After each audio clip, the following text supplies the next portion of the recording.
dunia kesehatan serta kesempatan. Bertempatan di halaman perkantoran pemerintah Kabupaten Oku Selatan, sebanyak 73 kepala desa secara resmi dilantik oleh Bupati Oku Selatan, Popo Alimartopo, B. Komplet pada Senin 29 November 2021. Hadir pada kesempatan tersebut yaitu unsur Propinda Oku Selatan, Ketua DPRD, para camat, kadis terpilih berserta pasangan, Ketua Panitia, Ketua DPD, tokoh masyarakat, tokoh agama, dan tokoh pemuda yang ada di desa tersebut. Kepala Dinas Pemberdayaan Masyarakat Pemerintah Desa Oku Selatan, Juproni, di sela pelantikan terhadap 73 kepala desa, Juproni mengungkapkan bahwa dari 73 kepala desa yang berasal dari 17 kecamatan, dari total 19 kecamatan yang ada di Oku Selatan didominasi wajah baru. Beserta anggota DPRD yang bersempatan hadir, segenap setelah dilantik 73 kades ini segera melaksanakan tugas.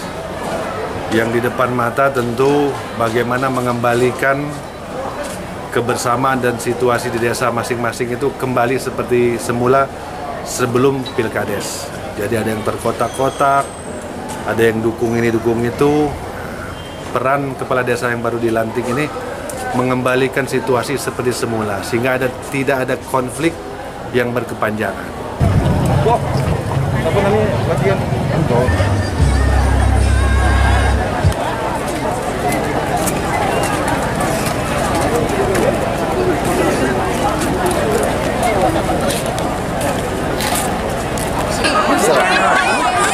Saya ucapkan terima kasih.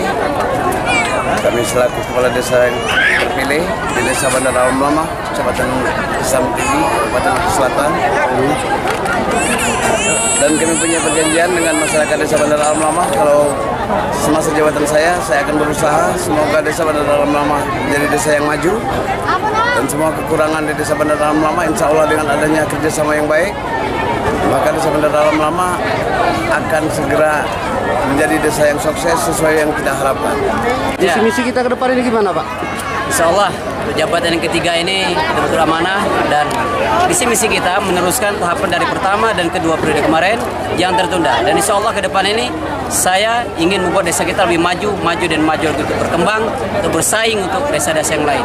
Pastinya peninggiran lebih baik lagi. Bisa disebutkan salah satu contoh visi-misi kita, Pak? Pertama, tentu kita menyelesaikan infrastruktur yang belum selesai. Buatan perindahan desa kita sehingga layak untuk dipandang.